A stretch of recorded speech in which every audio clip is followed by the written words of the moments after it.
Ser podcast. Las 7 de hoy por hoy.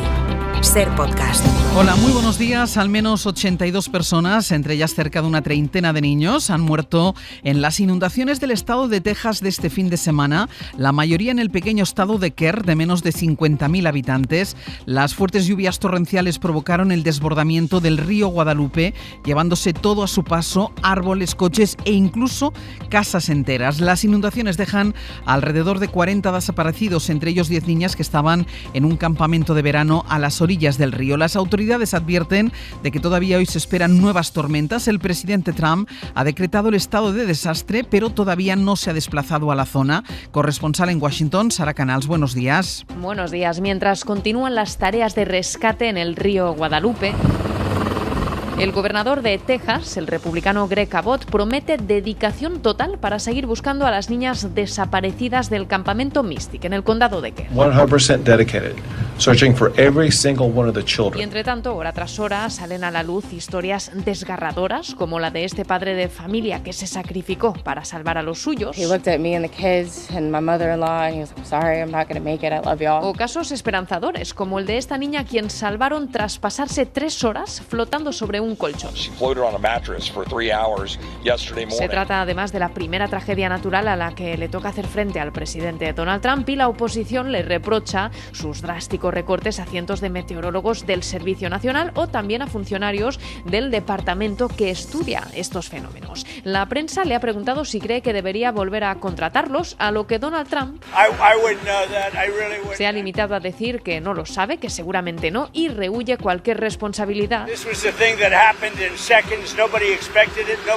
insistiendo en que no se puede culpar a nadie porque todo pasó de forma inesperada y en cuestión de segundos. Trump, mientras, sigue jugando al despiste y amplía el plazo hasta el 1 de agosto para la subida de los aranceles a medio mundo. Ahora mismo, recuerden, Estados Unidos aplica un 10% de impuestos, los mal llamados aranceles recíprocos, pero en abril pausó la variable que iba a imponer país por país, aquellos que enseñó en una tabla. La tregua, la pausa, acaba este miércoles 9 de julio, pero esta noche su secretario de Comercio, Howard Lutnick,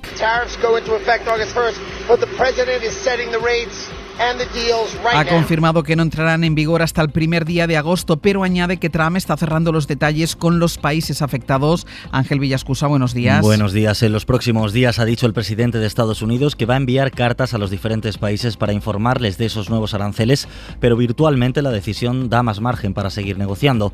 Trump impulsó esa tregua de 90 días para negociar acuerdos comerciales desde abril, pero en ese tiempo solo ha firmado 2, con el Reino Unido y con Vietnam. Con la Unión Europea siguen las negociaciones, el bloque se enfrenta a aranceles del 20%. En nuestro país, el fin de semana ha dejado las citas internas de los dos grandes partidos.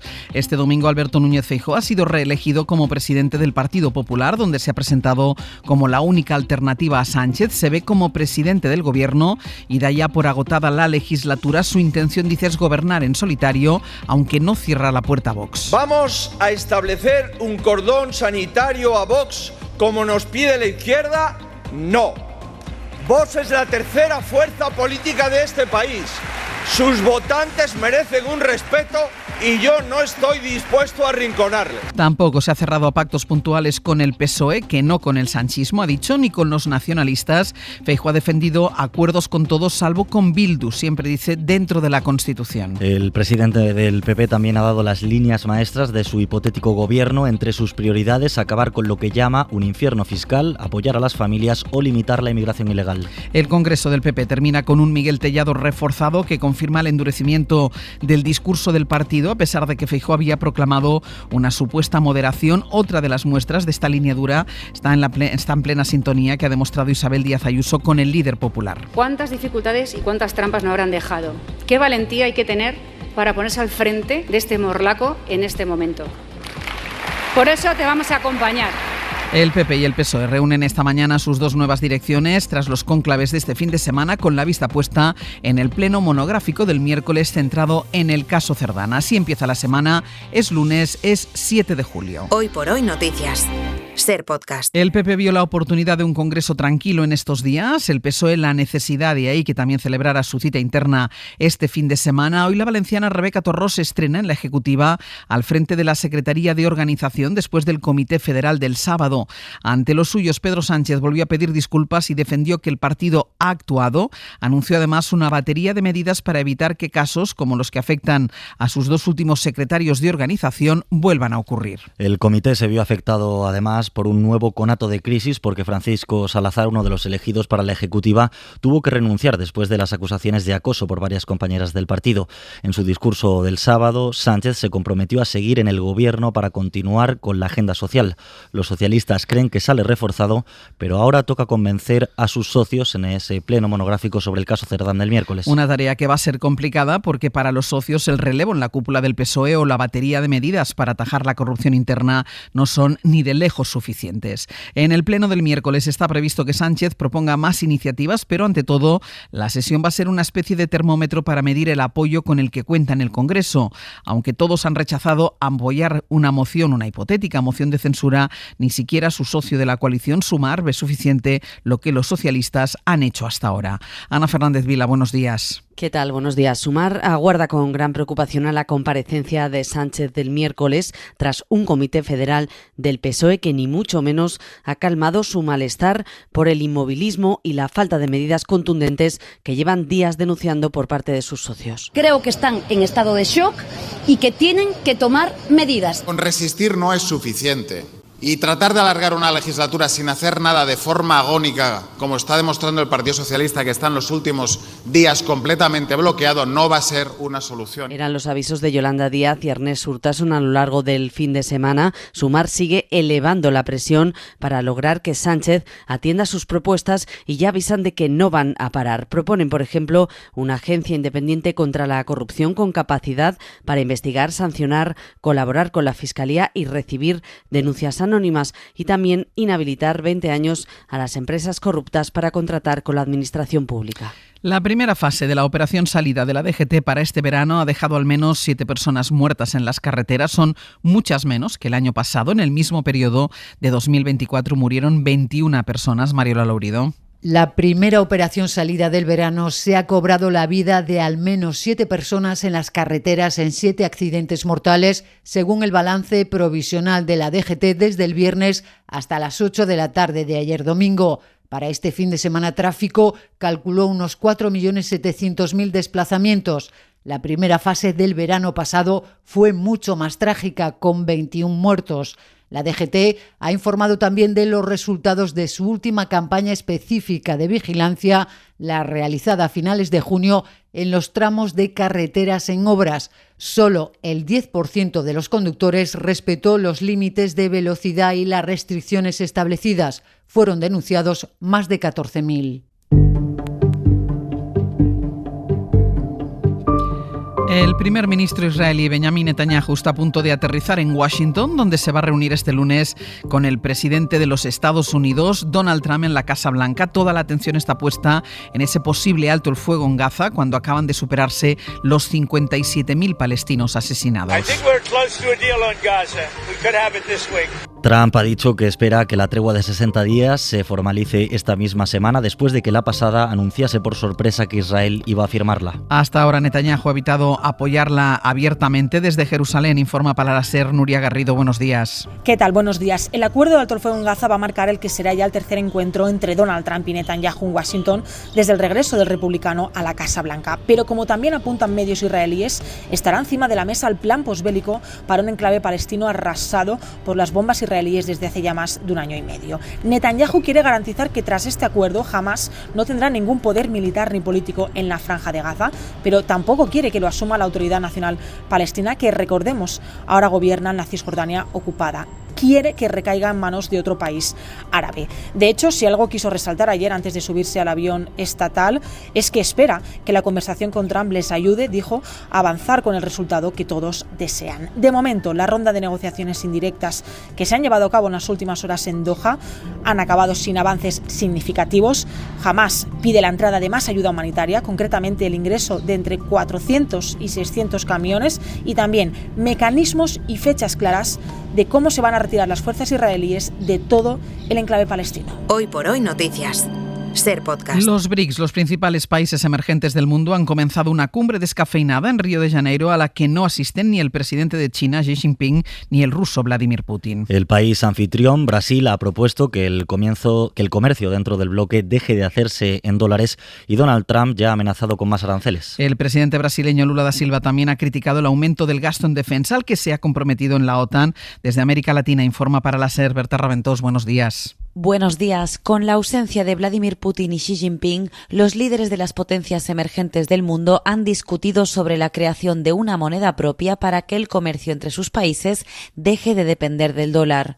Lula da Silva, anfitrión de la cumbre, ha criticado a los países de la OTAN por aumentar el gasto militar al 5% del PIB y ha denunciado lo que ha calificado como genocidio por parte de Israel en territorio palestino. Mas não podemos permanecer indiferentes ao genocídio praticado em Israel por Israel em Gaza e a matança indiscriminada de civis inocentes e o uso da fome como arma de guerra. A solução desse conflito só será possível com o fim da ocupação israelense e com o estabelecimento de Estado palestino soberano dentro das fronteras de 1967. Aunque apenas han mencionado el conflicto en Ucrania, los líderes sí han condenado los bombardeos israelíes a Irán.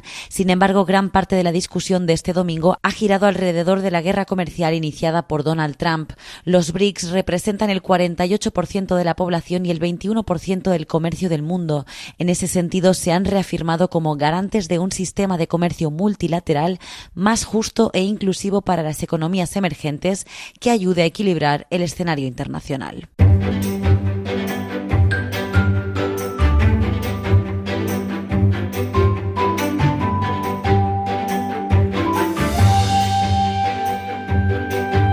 Nos vamos hoy hasta Castilla y León con Eva Marín. ¿Qué tal? Muy buenos días. Eva, buenos días. No está Eva Marín en Radio Valladolid. Vamos a ver. Hola, ahí está Eva. Buenos días. Y en Murcia, que espero que esté Juanjo Asensio. Juanjo, buenos días. Hola, buenos días. Aquí estamos. Ahí está Juanjo. Venga, pues vamos con noticias de estas dos comunidades. Como Eva, esa pareja de águilas que por primera vez, águilas calzadas, se han instalado en un núcleo urbano de Valladolid y baten récord de polluelos en su especie. Se ha sido en el Campo Grande de Valladolid, en lo alto de uno de sus árboles, vamos, como si anidaran en el Parque del Retiro de Madrid. Es un acto completamente inusual, tal y como explicaba el investigador Ignacio García, siendo aún más inédito que hayan sacado adelante 3 crías, 2 machos y una hembra, que ya han sido anillados, marcados y monitorizados dentro del parque. Esta pareja excepcional en todo, decía este investigador, abandonará el nido en septiembre y con los emisores colocados se podrá seguir el proceso de migración de esta especie protegida. Para saber a dónde van. Los opositores de secundaria de la región de Murcia ponen el grito en el cielo por la alta tasa de suspensos, porque esto, Juanjo, dejará sin cubrir muchas plazas de docentes. Efectivamente, tras meses y años preparándose la oposición, muchos aspirantes van a seguir como interinos, ya que hay especialidades de formación profesional o secundaria donde el número de aprobados no llega al número de plazas ofertadas. Ejercicios enrevesados y largos, erratas en enunciados o correcciones demasiado estrictas son las principales quejas de los opositores. Por ejemplo, en filosofía solo el 10% de los aspirantes superó la primera prueba. En inglés apenas el 16%. En física y química los datos apuntan a que más de la mitad de las plazas se podrían quedar sin cubrir. Mario Jiménez, interino precisamente de física y química, nos contaba cómo vivió el examen. Muchos opositores ya habían comenzado a hacer los ejercicios con esas erratas y eso supone una pérdida de tiempo en un examen que ya de por sí da poco tiempo a hacer. Los ejercicios eran mucho más complicados que en otras ocasiones, incluso pues subieron el número de ejercicios. Bueno, pues por su parte la consejera de Educación defiende la independencia de los tribunales en la corrección y asegura que la dificultad ha sido similar a la de otros años. Bueno, y ya saben que llevamos un verano complicado en lo meteorológico, final de primavera y verano, humedad, altas temperaturas, y esto está favoreciendo la aparición del mayor enemigo del viñedo, que es el hongo mildiu. Y de ahí que las denominaciones de origen recomienden a los viticultores de Castilla y León que estén pendientes de la aparición de manchas de aceite en el haz de las hojas, signo de que este hongo está empezando a atacar.